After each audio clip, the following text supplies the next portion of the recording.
Hey everybody, Dustin here from Backcountry Cuisine, and today we're asking the question, how much fuel should I bring on my trip?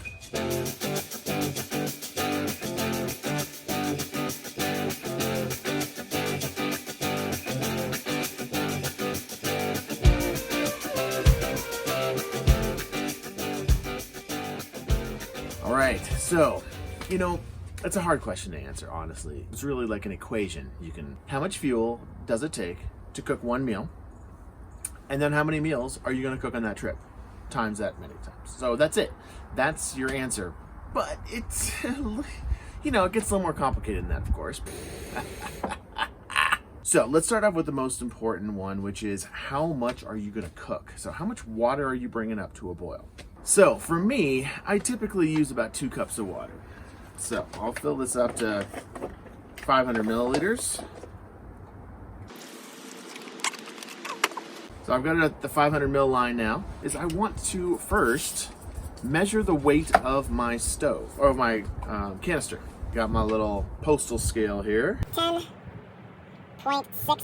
ounces. And then I'll boil my 2 cups of water and then measure my canister after that and see how much fuel I used up. We got a rolling boil, boiling well, turn it off. After boil, I come to 10.2 ounces. So that means I use 0.4 ounces per 2 cups of water. Basically a half an ounce per meal. If I'm gonna go on a trip where there's 4 meals, I need to have at least 2 ounces of fuel left in my canister. So that is the simplest way to think about how much fuel you're gonna use. However, lots of variables. And the number one variable of all is the stove itself. You need to test this on each one of your stoves. If you have more than one stove, like me, Stove Geek, because every stove is gonna perform differently. So this measurement I just did is only good for my WinPro 2. If I am using my alcohol stove, for example, an ounce of fuel per meal.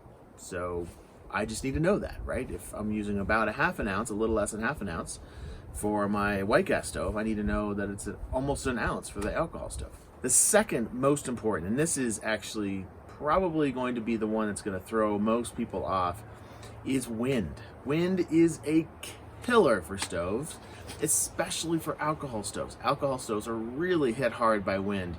And so if you don't account for having a little breeze, then you might need twice as much fuel as you think. The more wind protection your stove has, the better. So for example, this WinPro is, it's not that good unless I use my windscreen. So if I use my windscreen around, then it's going to be pretty close to that. I'll use a little bit more. If it's windy, I'm still going to use more fuel, but it's going to be pretty darn close.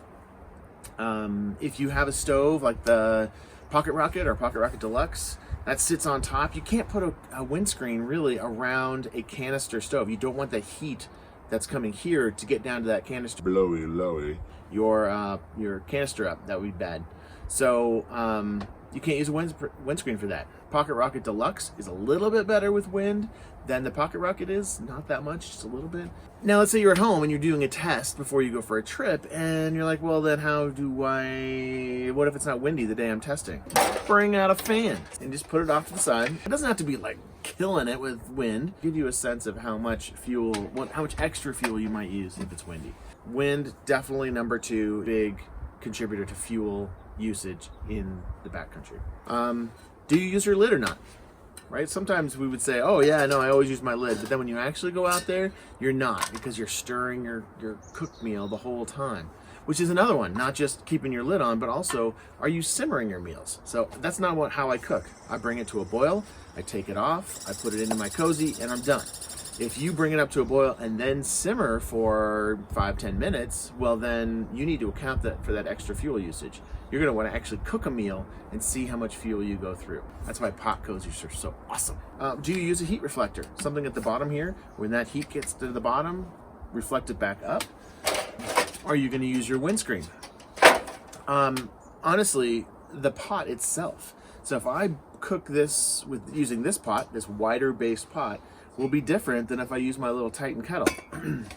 More of the heat is going to escape out the sides and off with this one than with this one. And so I know this will be a less efficient cook pot in terms of fuel usage. Are you on full blast the whole time? The stronger your flame is, the more heat loss you're gonna have, the more inefficient your stove is gonna be.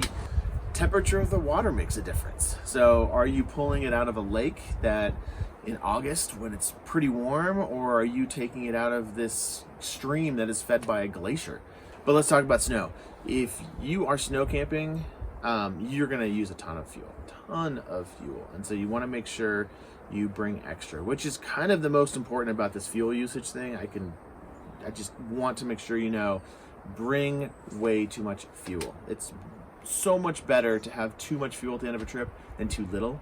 I have done it. I have tried to skimp and bring the smallest canister or the smallest amount of fuel possible to save weight. And then I'm stressed about fuel the whole trip.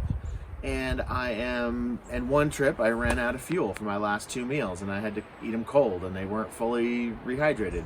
It kind of sucked. And being stressed on the trip, that's not what backpacking is about for me. I don't want to be stressed.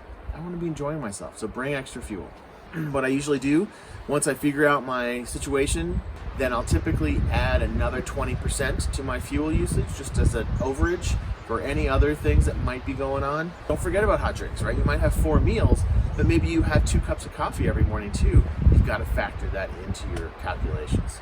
How much fuel do you use per meal? Food and your hot drinks. And just multiply by the number of meals you have. That's how you figure out how much fuel you need for your camp stove.